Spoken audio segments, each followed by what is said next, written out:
but you were blinded by the money, the followers, the attention, that it out wronged the wrongness.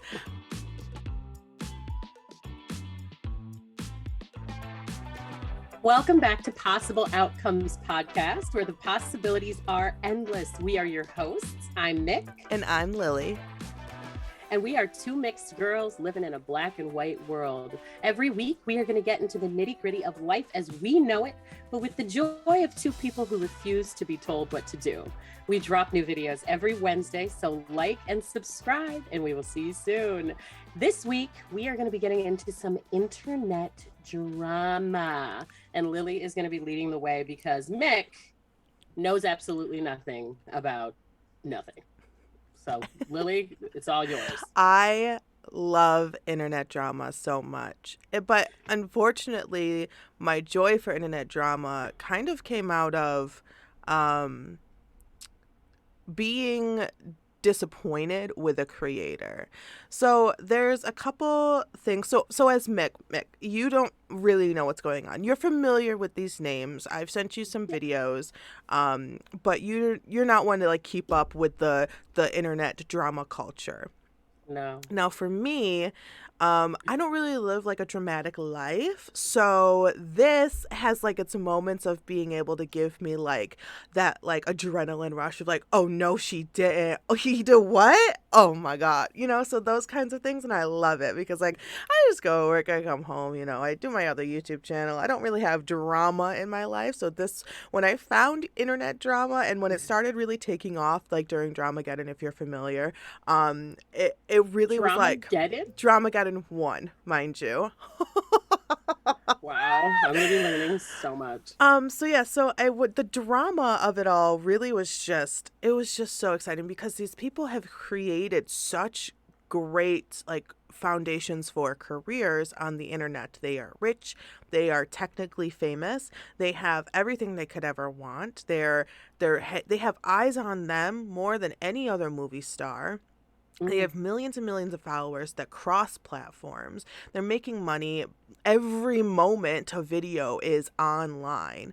And they're so petty and gross and mean and like mean girl, nasty, backstabbing. It's incredible. Oh my God. It's incredible. Like wow. You are given, like you did what so many people try to do, hundreds of people try to do every day, and you're treating it as if it's not a luxury while living a life of luxury. So we'll probably call this, I don't know, like drama 101, like internet drama 101 or something. There's just a few people that I want to give you the bullets on that bring me joy and anxiety and disappointment and love and hatred all at the same time. So I want to give like the bullets of some of the most major players when it comes to internet drama. There's a lot of smaller things, a lot of like family vlogger stuff that I'm not really into.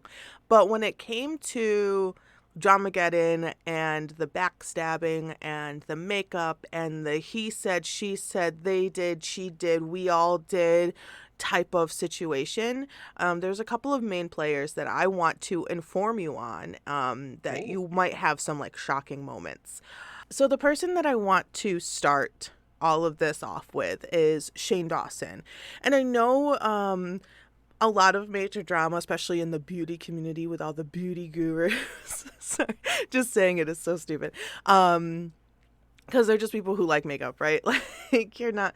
So anyway, no shade. I'm not shading these people. But I just want to talk about the things that they've done.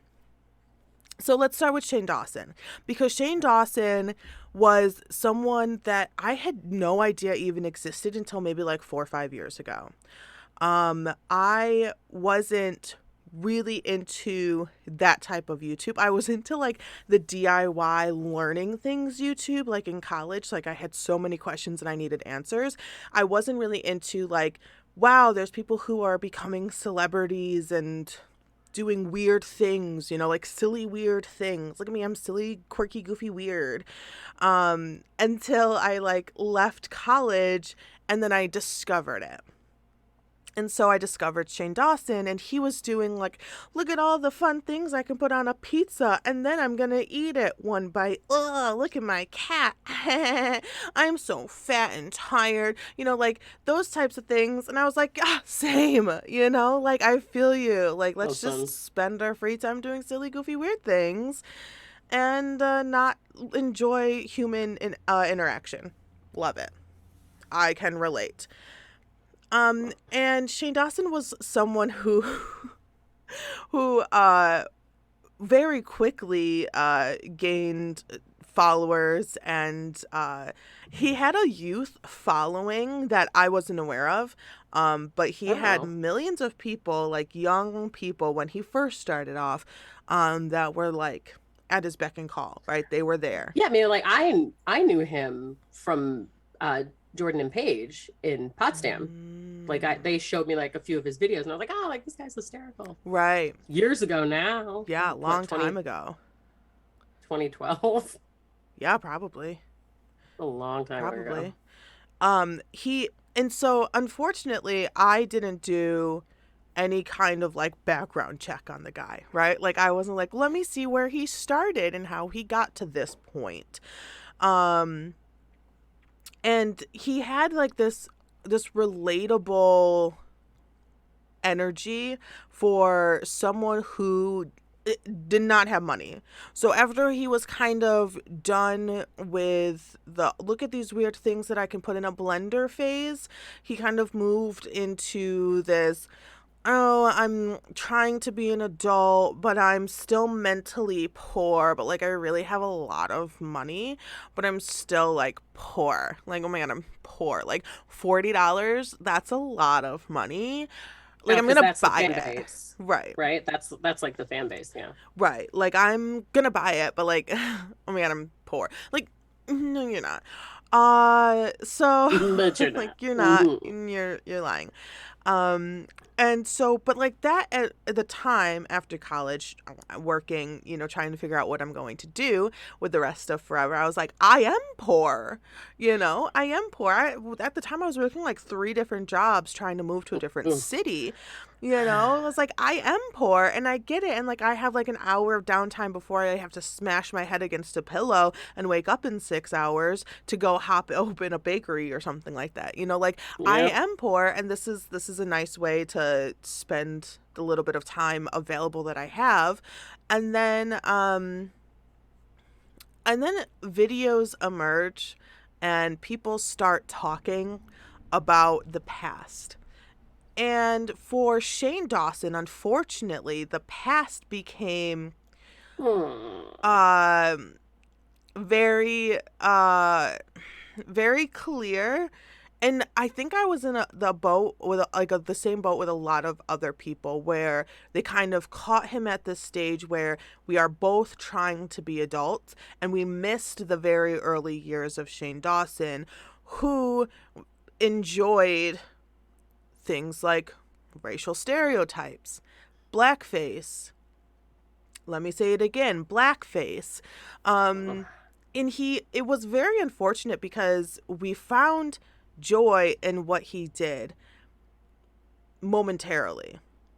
And then finding out that this person was so comfortable with racism, sexism,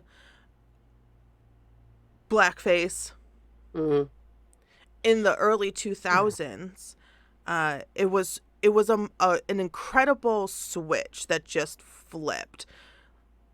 Like, it makes sense.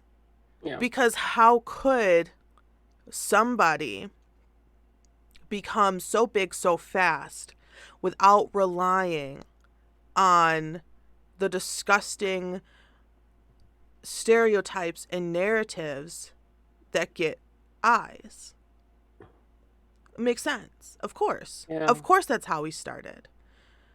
Now, the thing is, his following was so young, was so big, and was so okay with it. They were comfortable. They were being taught it. They were being shown that this is funny. This is okay. You laugh at this. Yeah.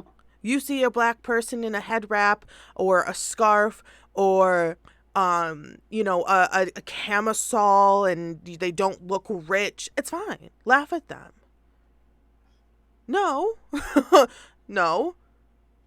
No. You're an adult. And that argument itself of, well, that was a long time ago. I'm a different person now. I was so young. No. You were just sharing the things that you've learned through your life. You were knowledgeable in the fact that you putting stuff on your face as a white man to make it look as dark as possible is wrong. You are well aware that doing that is not okay. Yeah. But you were blinded by the money, the followers, the attention, that it out-wronged the wrongness of the face being black and you on camera portraying every stereotype possible. You were blinded by the money that you let millions and millions of people follow you, and you influence them into being okay with these disgusting things. Like this, that makes sense that you are now doing this and getting away with it. Like you got away with it and you're now doing this, right? So I was like, the math in my head, I'm like, yeah, no, that makes sense, because anybody making a video about going to buy a couch and then complaining about the price, even though you have a subscriber mark underneath your name is like 24 million, like, okay, that's, like that would get no views unless you have a backing of millions of people that grew up with you and now are following you into adulthood, and for some reason you've convinced them that you're growing and changing, but unfortunately those people that you taught how to be racist aren't.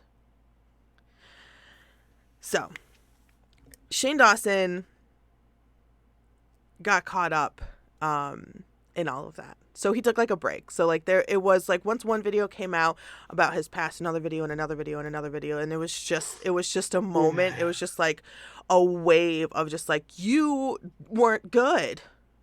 You weren't good. These aren't good things that you did. And so we would like you to address them, because you need to make sure that everyone knows that you know that those weren't good. Like, we can't go back in time to change it, but we would like you to acknowledge the fact that you making fun of every single race other than your own, making fun of people who are homosexuals or bi or any type of person. And I know that Shane is, I believe he identifies as bisexual, but he was very, very quick to make gay and bi stereotypes. He was fine with it, right? And I think it doesn't matter, but you don't, just because you are that something doesn't give you the right to perpetuate the stereotypes that were encouraged by the people who aren't that thing. Right. You're just, that's just making it worse.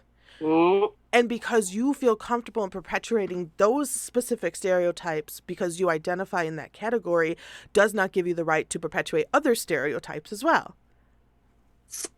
Right? Just because you're comfortable in one doesn't give you the right for all of them. Yeah. You can't say the N-word. You can't call black people monkeys.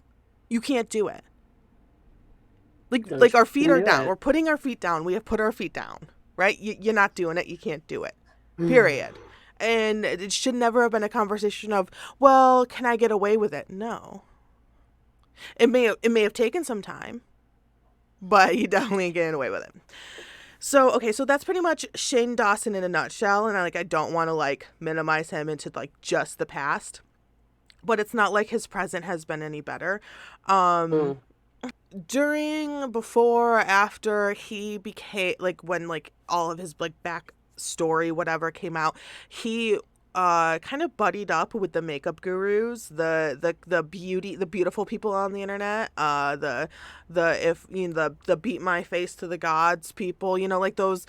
There was a level of beauty guru that you can appreciate and respect, and then there's the Jeffree Stars and the Toddy Westbrooks that are just so massive, it's kind of scary.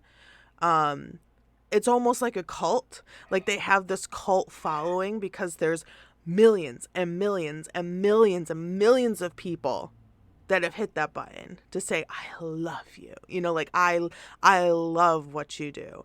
And mind you, like I would watch some of the videos, but I could never base my day or shell out $80 for a makeup palette created by one of these people, because $80. When I tell you, some of these prices are just bonkers. Rite Aid. Yeah, Rite Aid. Wet and Wild, homeboy. Walgreens. $7 lip stain. I don't know. $80. But, girl, it's insane. I gotta pay rent. I have to literally buy anything else. Food, groceries, gas, a new pair of shoes just for necessity. Like it's mind-blowing. Outrageous. So he started getting in with Jeffree Star. You're familiar with Jeffree Star. I know the name. I've seen the very pretty face. Right. He had his moments early on in his career with racism issues as well. So I never really fully respected Jeffree Star. And by never really fully, I mean I never really did. It always felt fake, and I'm no way saying he didn't earn what he has, because he has a lot. He's very, very rich, extremely rich. Good for him. You know, if that's your goal in life and you make it, congratulations. But always the goal. It's always the goal to have the personal pink safe for your purses that cost the amount of 3 houses combined.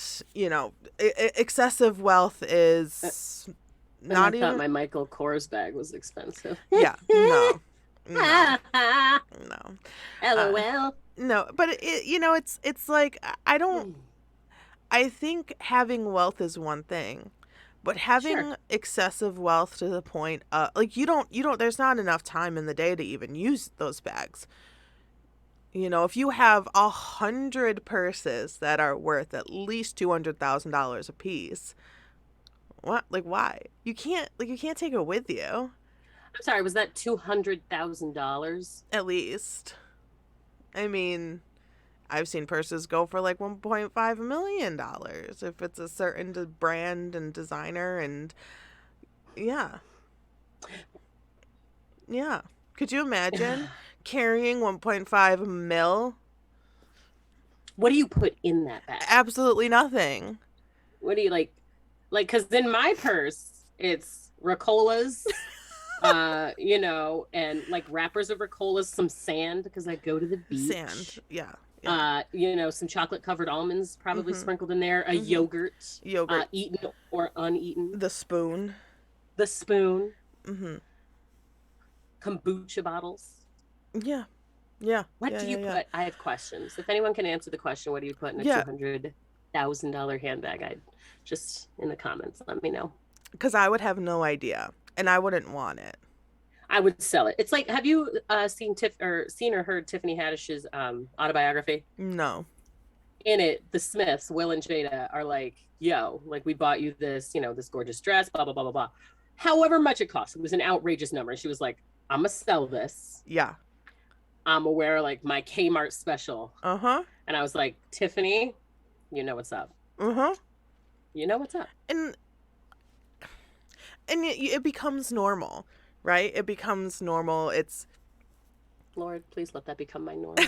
It's, like for us, you Popeye Stewart's, grab some milk and bread on your way home. But for them, it's someone else will go do their extreme shopping and stock their 3 refrigerators, and their walk-in freezer. Like, I don't know. It's their walk-in freezer? Like, I don't know. They have a wine. I don't know how these people live, but all I know is that these people are so rich they got to have people in their house all the time. Like, why?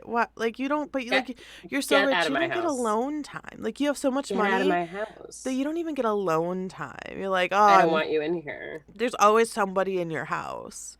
because Leave. there's so much money to be taken care of. Leave. I could never. No. I All right, mean, so these, I would appreciate an attempt at the challenge of it, but I would figure it out. but So these two, so Shane Dawson and Jeffree Star so have Shane, teamed up. yeah, they've become friends, buddy buddies. Shane Both Dawson, white men. both white men, There we go. Well, just in case nobody knew. both strong in their careers, white And men, jawlines. and well, I wouldn't, yeah, Not Shane, but no offense, Shane. roasted. No shade. But Shane, like, now it tries to, like, attempt, like, a docu-series on Jeffree Star. And, like, Jeffree Star, who's super rich and has all these Ferraris or whatever, and goes back to where he grew up, and look at this little apartment. I'm like, that apartment is massive. First of all, I was like, that apartment is very nice. Is that fully carpeted? I love that. But whatever, everyone has different perspectives on life. But it was just so boring. Like, I was so bored. Like, I get it. Like, you're trying to be relatable to every single person who watches your videos, because there's nobody who watches your videos that has as much money as you. Like, there's nobody. But at the same time of you trying to relate to all these people who have not as much money as you and will never have as much money as you, you're doing it in your, $750,000 car, carrying, fully dressed to the nines in your Louis Vuitton sweatsuits and drinking Taco Bell sodas. Like, it's so gross to me. It's like you're so patronizing, and all you can do is think of more ways to make money off of the people who don't have as much money as you. Because that's all you're doing by making content at that size. You're just looking for more ways to make money off of the, well, see, it's possible, anyone can do it, and I came from a broken home and I was poor. Like, I get it. 99% of us came from broken homes and we're poor. We get it, but we can't, your only relatability can't be that you used to be poor. Back in the day. In California. Okay. Right? Like, you that can't be your only relatability. That can't be your only touchstone to your community, other than also enjoying makeup. So whatever. So they team up and they're like buddies, and Jeffree Star's like, put this Louis Vuitton jumpsuit on or whatever. And Shane's like, oh my God, it's so expensive. I haven't changed out of this one shirt that has so many holes in it for 14 and a half days. I have only showered once. I can't wear this. And then he wears it. Sounds like depression. And then he wears it. That sounds like depression. but like you wore it anyway. Like, you put up such a fight. And then you wear it. I'll wear it. So whatever. So they're just gross to me now. We talk about Trish. Yes, we can talk about Trish, because this brings us to Trisha Paytas, right? Yes. Amazing. So the issue with Jeffree Star and Shane Dawson was just so much.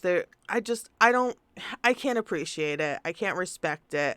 I get it. You're married, or you're going to be married, Shane, and you have whatever. Like, live your life, but know that you have more money than you used to, and you need to acknowledge that. You can't just live off of the fact that you used to be poor. No, right. So that's just kind of like a summation, like bullets of like Shane Dawson and why I don't like him anymore. So Shane Dawson, before he was friends with Jeffree Star and before he made it really big on YouTube, like while they were kind of like popping off, he was besties for life, BFLs, with Trisha Paytas. Trisha Paytas is iconic. Trisha Paytas is iconic. She's not perfect in any way, shape, or form. She's not perfect. And I wouldn't even say that she's okay, right? Like, I don't think she's okay. I'm sorry. I think they prefer they. So apologies, but I think Trisha prefers they, them pronouns. So I don't think Trisha is okay. Trisha has had a really interesting career, though. So while Shane was making videos in the hood and wearing blackface and whatever, Trisha was fighting to be on any reality show possible. And they did it. I think they were on the very first, like, My Strange Addiction. Like, I think the very first episode, like, My Strange Addiction was Trisha Paytas tanning. with the tanning. With the tanning, yes. Her mom. And they were like, look, you can't be doing this anymore. And Trisha's like, okay, like, what? Would I like to tan? What? I'm going to be tanning. We'll tan. And then, Get tan, Trish. Of course, Trisha, switched over, I guess, to spray tan. Good. It's a little better. Trisha fought her way onto shows like America's Got Talent. For that radio host guy, I don't know his name. He's always got like the glasses on, and he's got like the little like basement kind of type of studio. I almost said Rod Serling, but that's the guy who created Twilight Zone from Binghamton. You guys know, I'll put his face up or whatever. And she just really wanted to meet him. Good. And she's, Trish like fish. And she had, the skin tight, like pink dress on with her big boobs out. And that's great. She's doing what she wanted to do. She wanted the attention. She wanted the fame.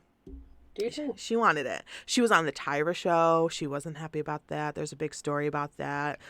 She was happy. They were happy to be on the Tyra show, but the situation was no good. Trisha moved and they wanted to be famous as much as possible. They wanted fame, fortune. And they are their now. eyes on the prize. Yeah. They are now famous and have the fortune.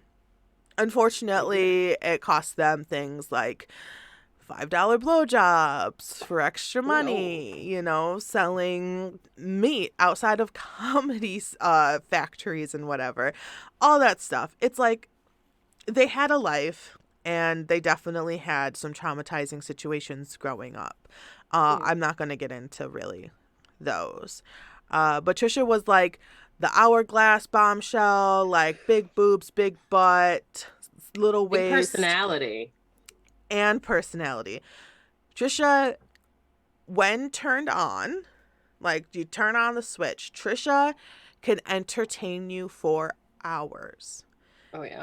Now, unfortunately, Trisha is like, I want to be, like the dumb, oblivious, like the farm life or whatever, Paris Hilton style, like dumb. But Trisha is smart, and Trisha has a brain, and Trisha has manipulated She's clearly a good business woman. Oh, for sure. Built what she's built. For sure. She played people like a fiddle, for sure. The continuity that also is side with the incontinuity of literally everything else. The way that they can build their business while changing everything about themselves is absolutely mind-blowing. Trisha cries on her kitchen floor. That was like what Trisha was known for. The breakups, the hard days, the I'm a chicken nuggets. It's on the kitchen floor, set up the camera, have a full-blown meltdown. And that's what if he's I'm a chicken nuggets? Yeah, so Trisha wanted to share with the world that she woke up and her mind, body, soul decided that she was a chicken nugget. There was this time with Trisha that I think there might have been drugs involved, that their brain wasn't really working properly.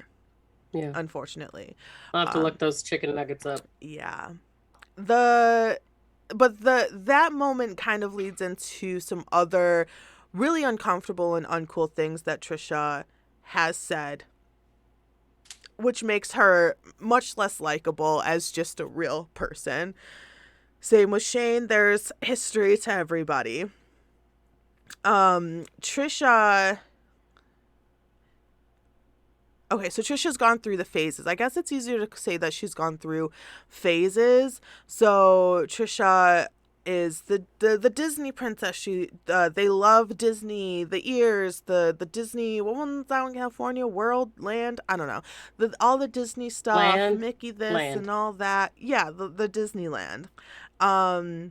And then there's the phases of the eatings shows. All I want to do is eat, and we just have just a big feast, and I just sit there and eat and eat and eat. There's the music videos. Oh my God. Such gold. The music videos. I woke up to that video this morning. Absolute. Iconic. Thank you, Trisha. Thank you, Trisha. And there was that created I sent Mick the I Love You Jesus video. Pure gold. Pure gold. In the comments section, y'all, you need to find that. We should link the video in the description. Go to the comment section and just enjoy. And just sit back and just take it all in. It's where it's at, honestly. Trisha had some bad moments by claiming that she had dissociative identity disorder. It's like multiple personalities. They said that they didn't have an actual diagnosis or something. It was a lot of drama because there is a DID world, a DID community on YouTube that represents and really cares for the people who do have DID. It's a real thing. It's a real disorder. And it's definitely not something that anyone should be making fun of. Now, I personally I can't say that Trisha does or does not. I am not a therapist. I am not in any way, shape, or form able to diagnose anybody. And I don't think anyone here watching is. But being able to say that I have something and then possibly mocking a switch of personalities on camera is not cool, and that's a very touchy subject. And I know everyone can get offended about anything. You know, you can get offended about anything that you want to get offended about, and the person who offends you does not have to apologize because they offended you. You can be offended all you want. They don't have to be offended, right? Because you're offended. So they don't have to care enough about you to apologize, which is fine. You don't have to apologize to anybody if you don't want to. Don't apologize if you don't mean it. Don't apologize. And if it's fake, don't do it, because we can tell. Don't do it. We all can tell. We're humans. That's the innate ability, is to be able to feel when someone is lying to you, right? Just don't do it. So don't do it. So there's that was a really tough moment, and a current moment of hers where she on TikTok, Wicca was kind of gaining some population on social media. I believe it was closer around Halloween time, or like just into December-y time. And Wicca was, I don't know, it was just like a hot topic. And I am not going to mess with a Wicca in any way, shape, or form. That's not a goal of mine. Nothing but respect for Wicca. Period. Whatever you do.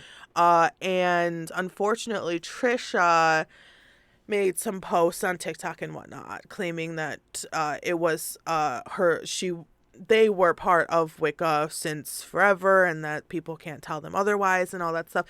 And maybe, but you were also very into the religion of Christianity, with moments of making multiple music videos related to God and Jesus. Making that Christian pop, baby. And then the switch from Christianity to Judaism happened because of frenemies. I think everyone here on the internet would recognize the word frenemies. It was a podcast between Ethan Klein and Trisha Paytas. They hated each other, they loved each other, they hated each other, they loved each other, they hated and loved each other at the same time. And it was great. Frenemies. And we were all entertained for so long, Mick. When I tell you Frenemies was so good, it was so good. But it was also built on this really strange level of hatred for each other and like just pure disgust that very much came out like almost every episode. Yeah. Okay. And it was really unfortunate because everyone was able to see Trisha's career retaking off because of Frenemies, because it was every week, and boy, they were getting those views. When I tell you they were getting like 4 or 5 million views per episode, People love the drama. Bonkers. And it was so fun because you had Trisha, full face, just ready to spill all the tea possible, because Trisha is ready and willing to get involved in the drama to stay relevant. Ethan is ready and willing to talk about all the drama and break it down and share his point of view and share his side and say, you know, you're wrong, they're right, you're wrong, etc. Great. Awesome. Lovely. It was so much fun. But it broke down very quickly. Trisha fell in love with Ethan's married to a beautiful woman named Ela, and Trisha fell in love with Ela's brother. They are Jewish, and Trisha fell in love with Ela's brother, Moses, who had a very interesting career of his own. I'll put like I don't know. We don't really need to talk about him, but Trisha very quickly, now that her man was Jewish, wanted to become part of that religion.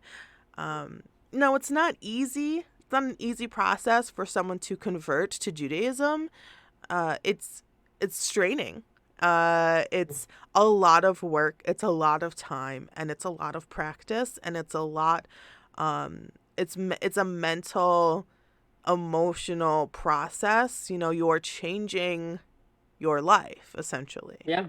You know, you're making the switch, and it's serious. This is a real thing, and it's not something that should be made fun of. But Trisha was very comfortable with making fun of it. And her obsession with her boyfriend being Jewish was like weird. She was also very comfortable with making comments about the Holocaust, like the Holocaust wasn't that bad, right? Type of thing. When we all know, and there's no denying it, and if I see a comment that is denying it, it will be deleted. The Holocaust was a genocide of people, and it was that bad, Trisha. Wow. It was worse than that bad. Trisha. That's pretty much Trisha in a nutshell. Trisha has problems with obsession. That is very clear. And unfortunately, that obsession develops into nitpicking of like issues, and the lack of like communication between her and Ethan basically destroyed Frenemies. It ended as fast as it began, pretty much.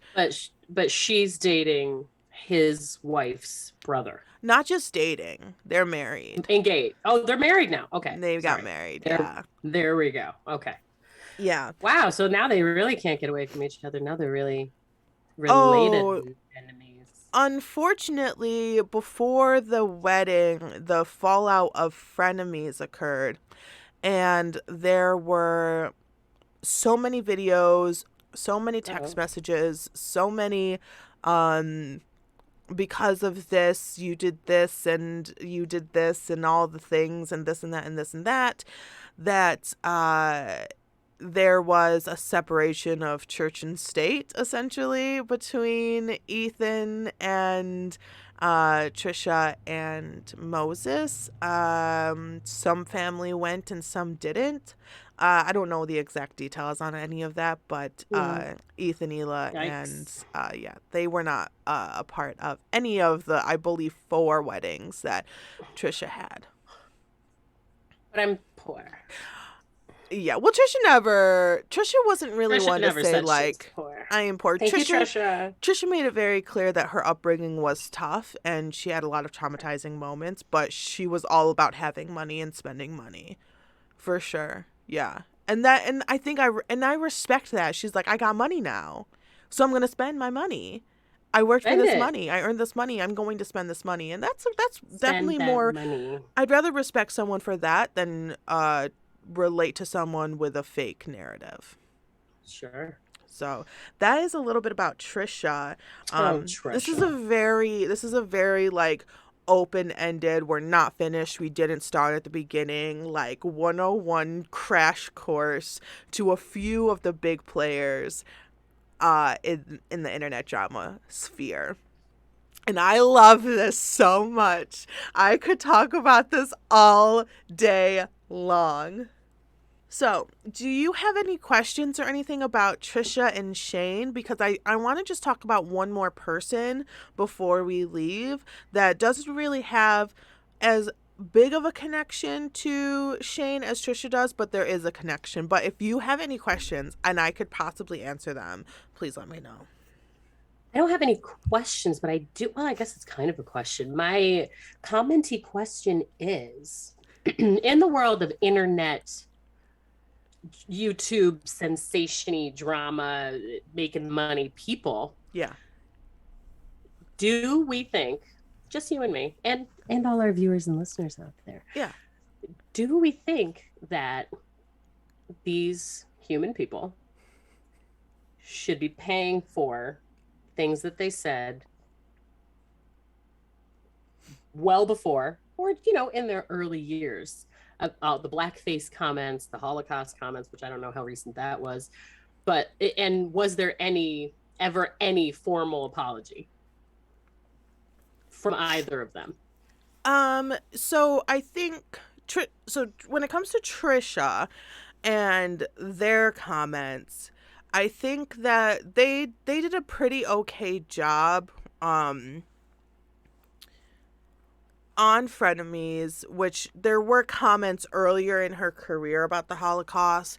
I think they did a pretty okay job addressing, like, let's just stick with that one specifically on Frenemies. Yeah. It was very clear that either there were drugs or something happened where where they either intentionally forgot that they knew and understood the Holocaust, or there were drugs that inhibited them remembering that they knew about the Holocaust or something like that. Maybe it was just some random thing that got pushed out of their brain with another piece of factor material. But it was a conversation, and I could tell in Trisha's like body language that they were trying to understand, but unfortunately it just that bit of connection wasn't quite there. No, I do think that Trisha, they may have, I just may not be aware of it. I do think that Trisha needs to kind of solidify their intelligence with the internet, because it's been played out, and I think Trisha in general is trying to do that. Now, when it comes to Shane Dawson, I definitely think that there should have been an apology. There should have been at least a conversation with the camera or people around him. So he just like never addressed it? He did address it in a video. Okay. He made a video, he sat down, and I believe it was quite edited, which is unfortunate. But he did address going back in time and him not being the same person as he was then, and him knowing now that wasn't good to do. It didn't feel real. Because basically for him, I see it as him denying his come-ups. That's how he grew. That's how he became what he is today.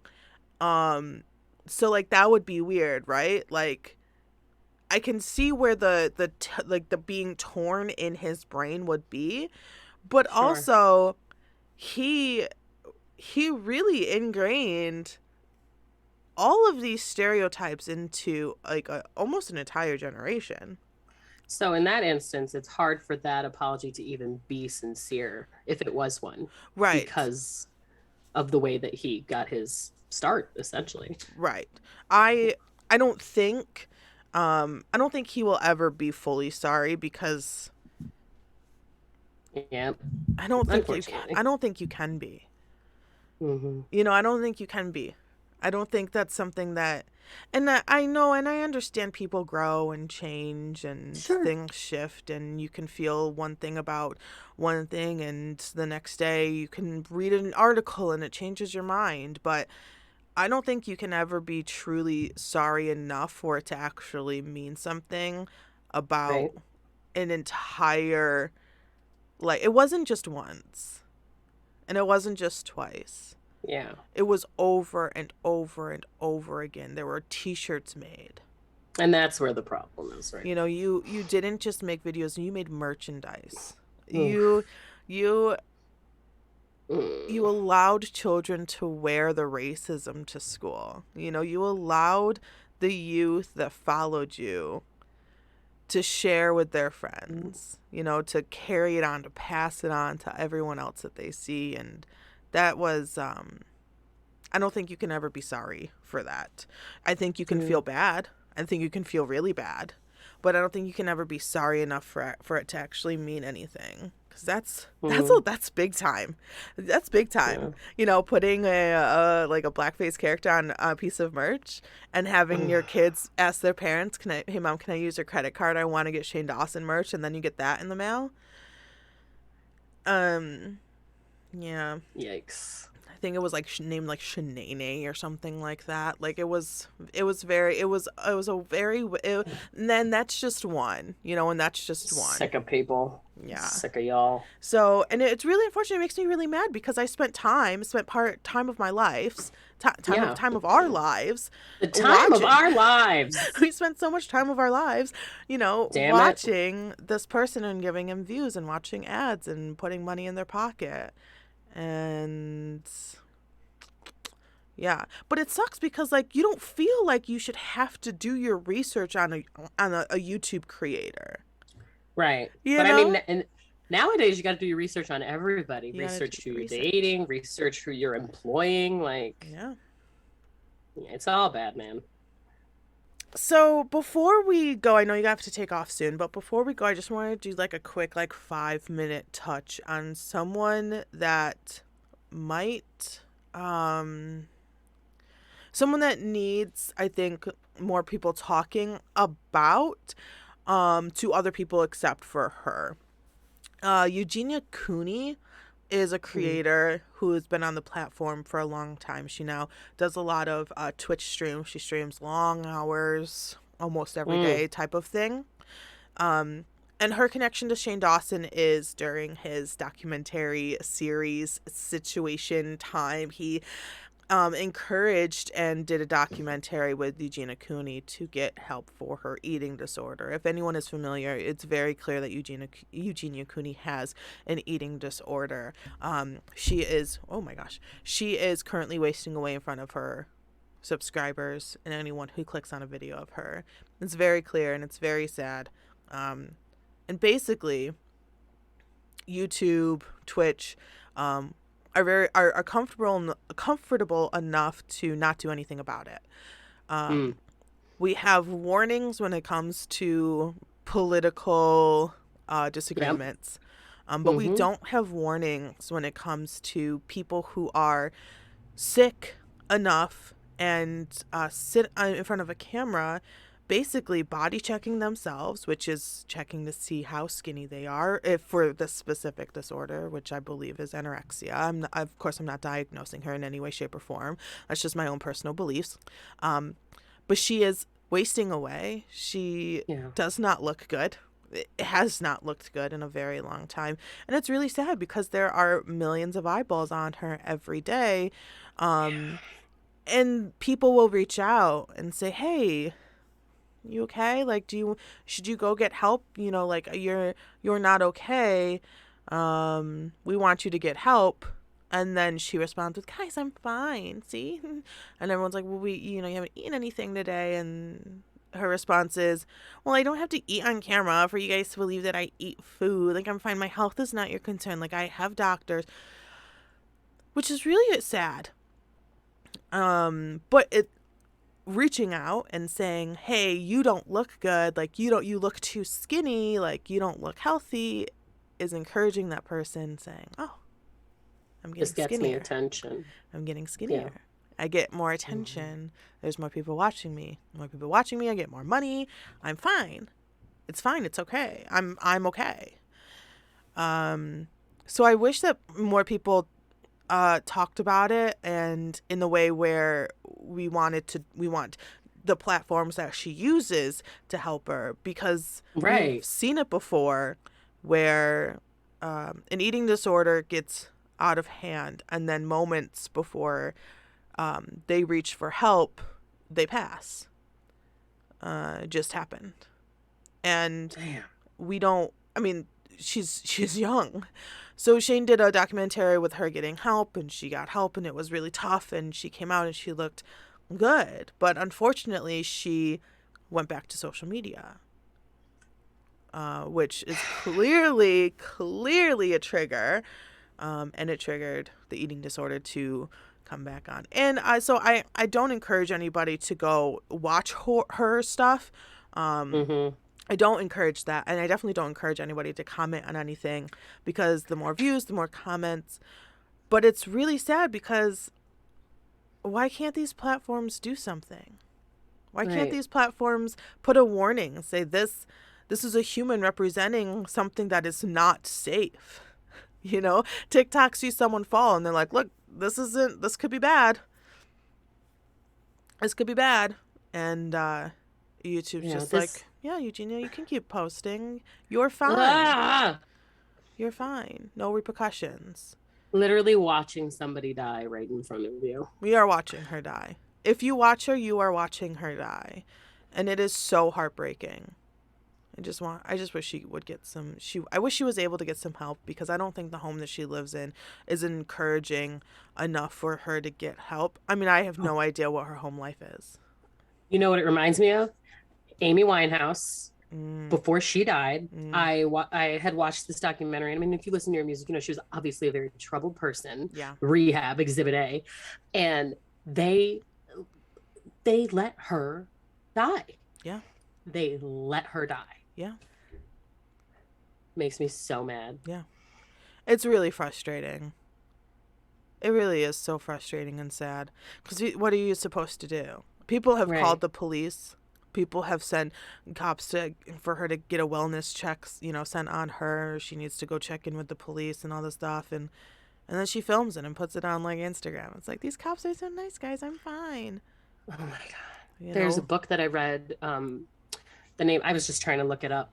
It's called Hollow.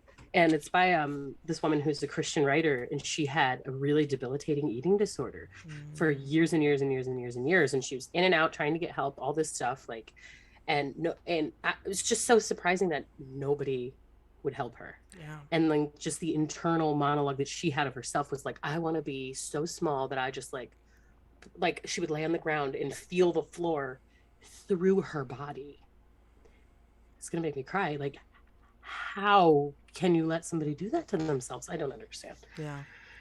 And I have a personal story with a friend of mine from my youth with an eating disorder. And, you know, talking to my parents about it when I was a kid, like, it was like, well, you know, for them it was, you know, you can talk to her. You can try to talk to her, but you can't make any decisions for her, you know? And, you know, the parents are supposed to help. They weren't. They were making it worse. Yeah. You know, there was no support, and being a child in middle school, you don't know what to do. You don't know. You're not trained for that. You know, teachers weren't helping. No one was helping, and it was clear. It was visible. How could you not see it?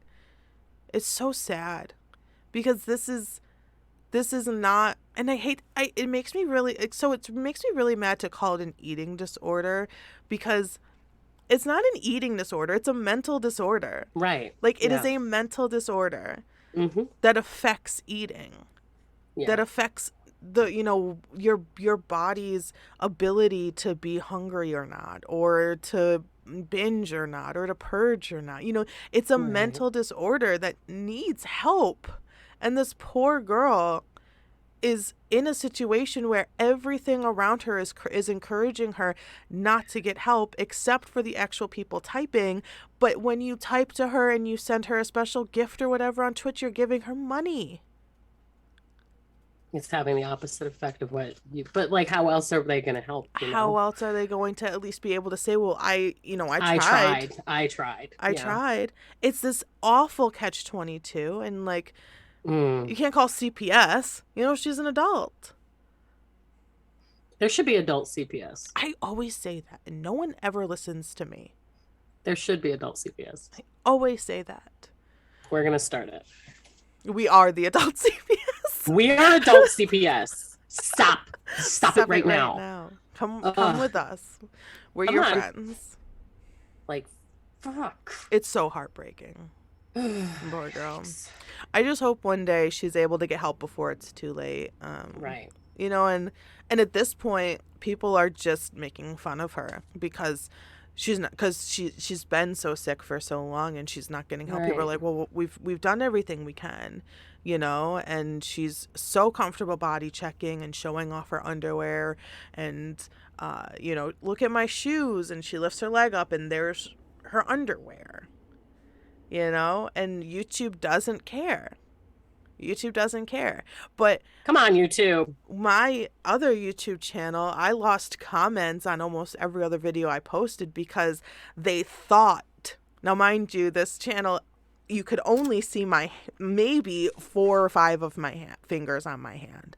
There was never a minor involved at all, but they were telling me that there's minors in my videos in compromising positions. And so I lost comment sections on my videos for over a year. Every other video was like, maybe the comments are going to be turned off because you could see this. Like, it was like this. And I told him, I said, I'm in my 30s. I'm not a minor. The voice that you hear is not a minor. And then they'd say, oh, hands. Yeah, well, you there's no minors in the video, so it's fine. I go, no, it's not fine. My comments are still off. But this person has a full platform backing them up. And they can with a mental disorder, and they can she's show literally off dying, and it's fine. She's dying. She can show off her underwear. She can body check her own skeleton, and it's. We don't care if you're dying as long as you're making us money. Like, dying to make money. Am I right? It's heartbreaking. That's a sad story. Shane and Trisha are just a mess, but I wish Eugenia Cooney the best. We don't. Eugenia, baby. We don't want you to be sick, but girl, it's okay. Like, help is okay. Living is okay. It really... And maybe the sad story is she doesn't want to live. Oh, I don't know, but this is not okay. It's not okay because it's also teaching all these young girls that this is an option.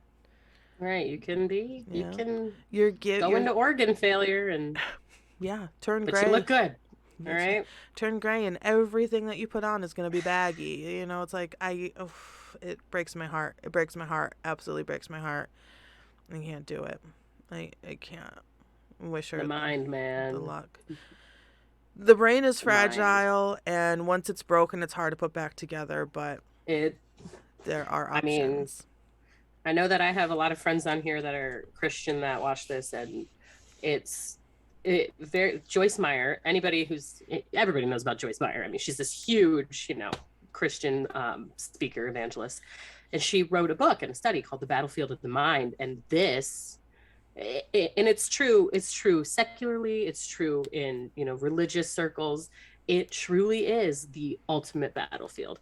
You get junked up in here, forget it. Yeah. Forget it.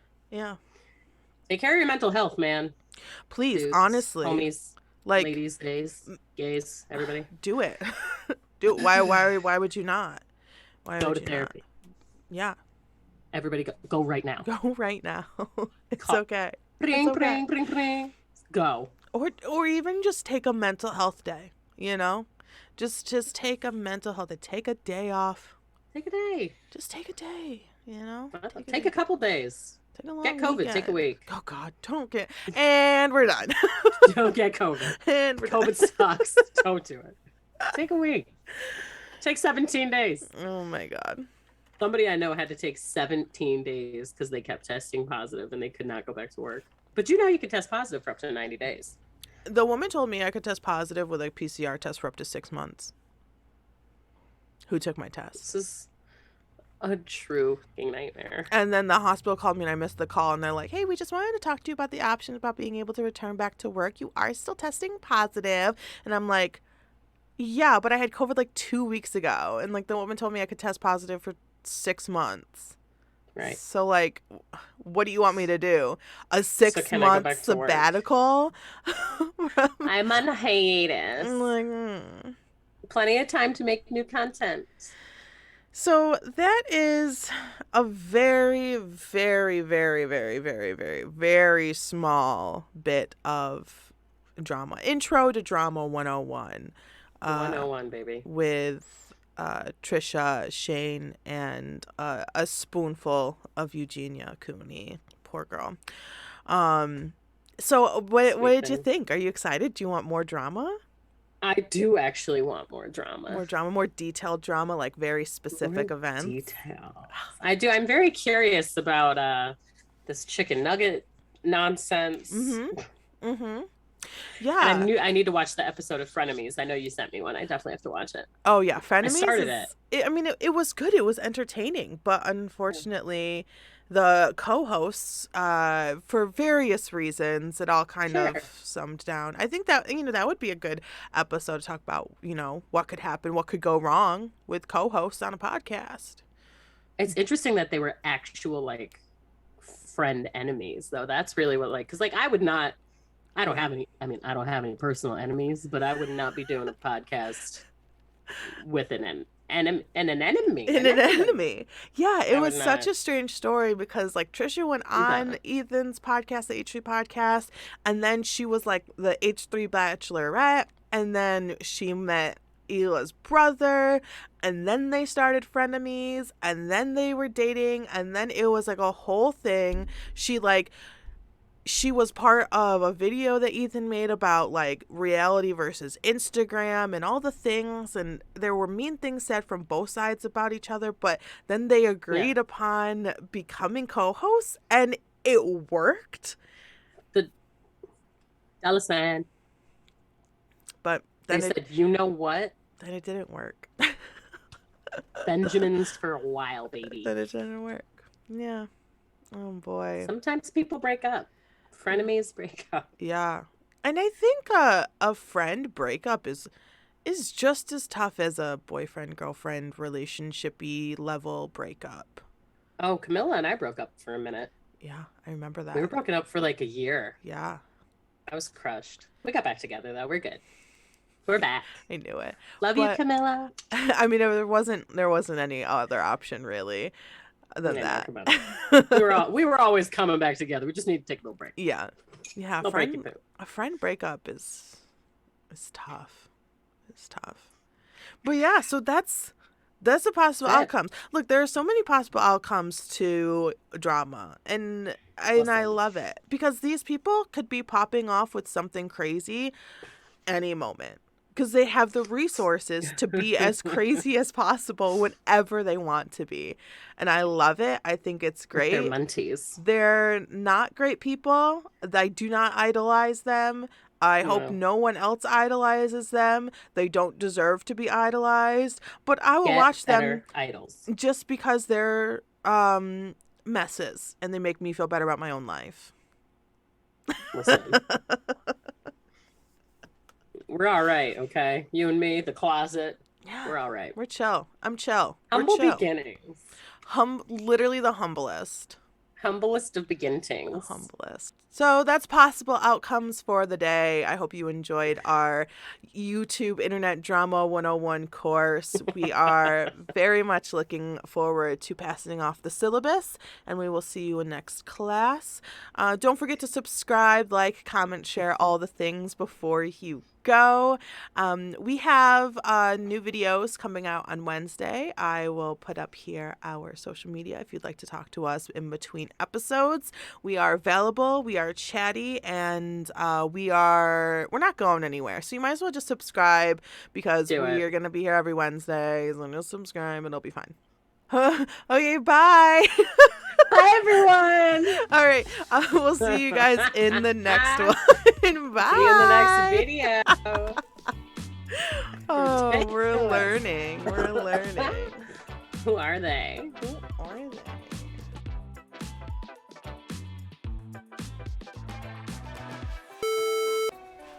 Was that my cat? I think it was. He would. Rude.